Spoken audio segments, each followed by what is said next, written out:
Всем привет, вы на канале Польза.нет, меня зовут Саня, и здесь только быстрые обзоры и долгие стримы. И сегодня вы увидите обзор на Poco M4 Pro 4G. Его презентуют как раз сегодня, его прислал мне вот в таком состоянии сам Poco производитель. Недостатков у него, как всегда, море, вход пишется на него. Максимальное разрешение, сразу спойлер, 1080p 30 FPS на данный момент. Но в целом, если вам будет интересно, я думаю, что аппарат более чем достойный. Почему? Внешка топ, быстрая достаточно память, неплохой процессор, он хорошо себя ведет в играх, большая автономность и, по мне, плюшки, учитывая его стоимость, перекрывают минусы. Хотя, может быть, все относительно. И в целом, что именно я резюмирую, вы узнаете в конце. А пока, напоминаю, съемка на этот аппарат. Звук вы слышите с этого аппарата. Съемка ведется в студии. Примеров видеосъемки и фотосъемки в ролике будет море. В конце резюмирую, я запишу уже на улице. Смотрим. Упаковка максимально повреждена. Это Poco M4 Pro. И не путайте с Poco M4 Pro версии 5G. То есть здесь у нас попытка сделать эконом ультраэкономом с одной стороны. С другой стороны, Poco не про эконом. Мы видим, что коробка максимально убита. Комплект довольно стандартный. С одной стороны. С другой стороны, нам остается только радоваться, что здесь что? Здесь у нас есть неплохой чехол. И по камерам вы сразу видите отличие от версии 5G. Здесь у нас блок выглядит совсем по-другому. Камера основная на 64 мегапикселя, 90 Гц Full HD+, AMOLED DOT дисплей. Это значит, что в идеале он должен сам менять герцовку. Но мы это посмотрим. Защитная пленка в наличии. Олеофобка. По какой-то причине наверху не особо фонтан, а все остальное супер. Ощущение легкости, то есть девайс очень легкий. С одной стороны, материалы не супер-мега топ, обычная пластиковая крышка. С другой стороны, они в отличие от X3, X3 Pro не прогибаются. Ничего не люфтит. Есть мини-джек наверху. И плюс есть еще инфракрасный порт. MIUI 13 сразу в коробке. Безумно большой подбородок. Довольно крупная фронтальная камера. Запихать сюда можно... Через салазки смотрим карту памяти и две физические сим-карты. Полный, просто полный фарш, можно сказать. И по камерам, ну, очень странная панель, потому что камер по большому счету здесь нет. Здесь есть заглушка одна, есть флеш, скорее всего макро-модуль. Ну, разберемся. Русский язык сразу же есть, то есть это у нас глобалочка. Вибра здесь топорная. Прям ультра топорная. Может быть, оно будет настраиваем, но оно дешевое. Вес. Супер скромный, 182 грамма.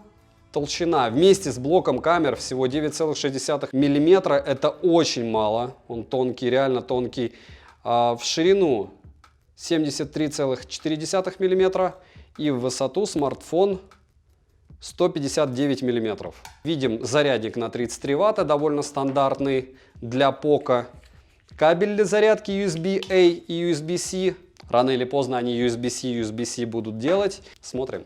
Розыгрыши море. Читаем описание, какие сейчас актуальны. Постоянно это 5 Mi Band 6 серии. Разыгрывается за лайк, подписку и комментарий к любому видео. Подписывайтесь с колоколом. Теперь же перейдем к смартфону Poco M4 Pro. Новиночки. На руках у меня смартфон в черном цвете. Тыльная часть выполнена из глянцевого пластика, как и рамки. Дизайн лично мне понравился. В руке без чехла лежит удобно и не выскальзывает, но тыльная часть очень маркая. Сборка неплохая, материалы хорошие. На корпусе расположена кнопка питания с встроенным сканером отпечатка пальца, качели регулировки громкости, разъем USB Type-C версии 2.0 по моим тестам. Нехорошо, но и во флагманах такие ставят. Далее два микрофона, два стереодинамика и один разговорный. Динамик на верхней части смартфона отыгрывает не лучшим образом. Будем считать, что это полуторный стерео, так как бы. Также есть прорезиненный слот на две сим-карты и карту памяти. Все это можно туда запихать одновременно, что более чем отлично. На борту из необходимого это еще мини-джек и К-порт. Вообще полный, если честно, комплект получается. Кнопки особо не люфтят.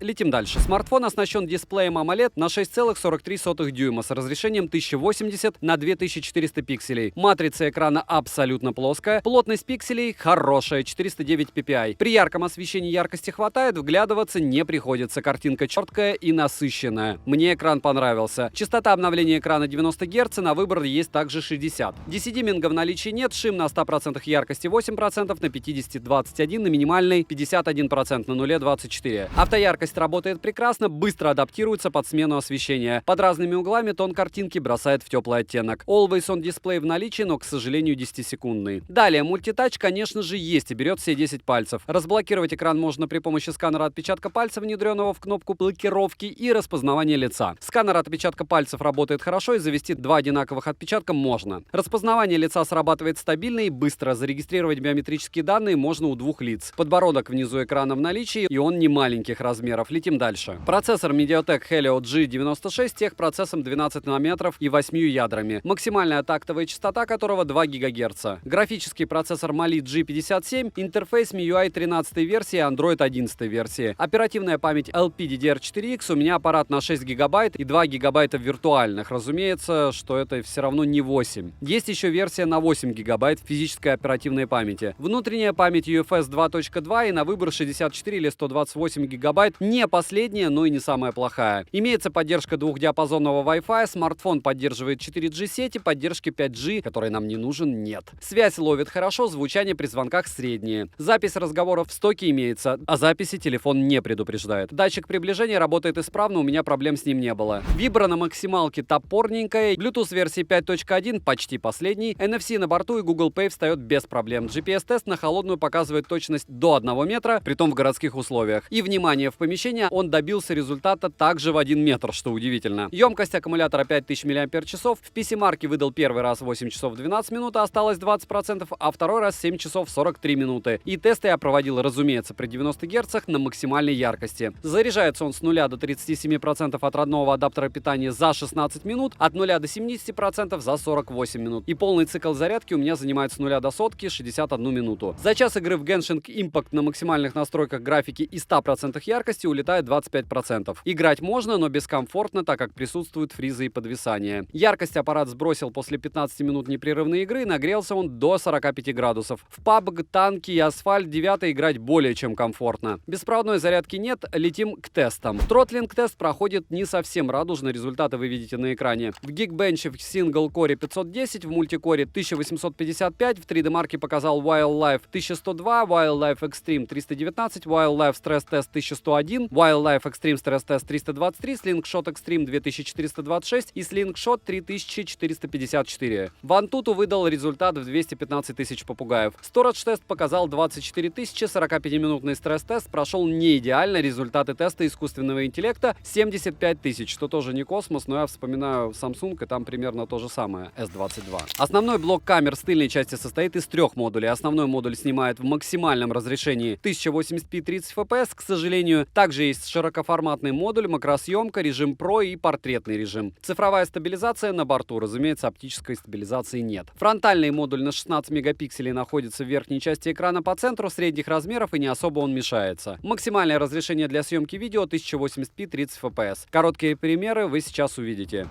Фронтальная камера 1080p 30 fps, роллинг шаттер присутствует, к сожалению, но я все еще надеюсь, что с новой прошивкой он исчезнет. Как вы знаете, сегодня его представили, то есть вполне возможно, пока это все дело выйдет в продажу, как-то что-то где-то допилят, но в принципе, смартфон сам по себе очень даже неплох. Также неплоха у него, я бы сказал, плавность оболочки, неплохая форма, мне она нравится. Вот эта вся айфоновская угловатость. Но нет, это шумы, конечно, лютые. Фронталка не смотрибельна, если смотреть на крупном экране. Основная камера 1080p, это, конечно, не космос. И проверка автофокуса в ночное время. Долго думает. Лучше. И не лучше. Следующее, может быть, та гайка ему не понравилась. К сожалению, долго. Пока долго. Пока автофокус никакой. Но он работает лучше, чем в 3-м эшелоне, но не намного. Тест ширика в ночное время. Одно сплошное мыло. Можете считать, что его для ночи ультраширика здесь нет. Еще немного съемки ночной на ширик. Даже если стоя снимать, то вы сами видите, что один сплошной шум. То есть надеяться на сверхширик ночью смысла нет. С него, кстати, можно выйти максимум в X2, и он, как вы видите, совсем уже веселый. Я не скажу, что я от основной камеры ночью здесь фанатею, от ее стабилизатора, от всего остального, но по сравнению с верхшириком она, конечно же, лучше. Если стоя снимать, если смотреть потом на телефоне, и если не двигать данный телефон во время съемки, то, конечно, все будет отлично. Как меня просят: Саня, ты встань и снимай. И все. И, наверное, еще лучше молчать, чтобы не слышно было, как микрофоны работают. Но я согласен, что большинство, наверное, так и будет. По секунд 15 снимать, не двигаясь. И вот в очередной раз фронталка, теперь уже от Xiaomi, а-ля Xiaomi, конечно же, Poco, проверяется мной в переходе в 3 часа ночи, где-то 3:10, Мурина, Девяткина. Как мне многие пишут, локация всегда одна и та же, освещение всегда ужасно.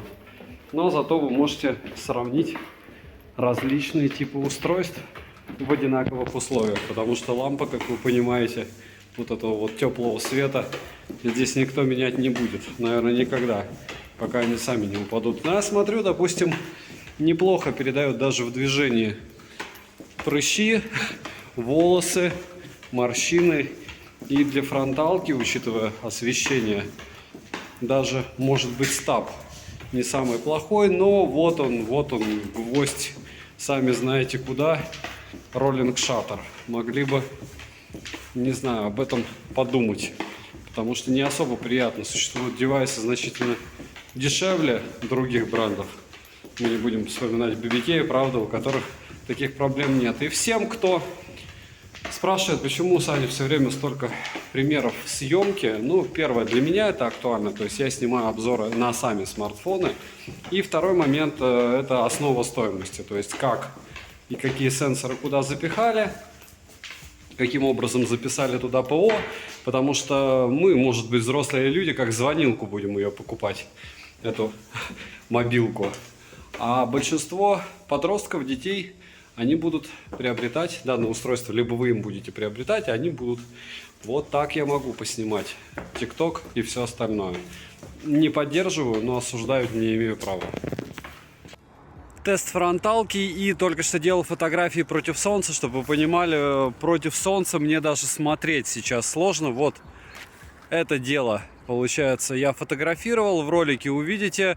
Но аппарат себя для бюджетника ведет себя максимально достойно. Очень многие пишут, что Саня, телефоны снимали в 2008 году на уровне сейчас среднячков. Но это, скажем так, это не средняк, только если смотреть цену в рублях, это средняк. А так это бюджетник. И я вам откровенно скажу, я так не считаю. То, что раньше было, и то, что они могут делать сейчас со светом, но это небо и земля. Притом это происходит довольно быстро.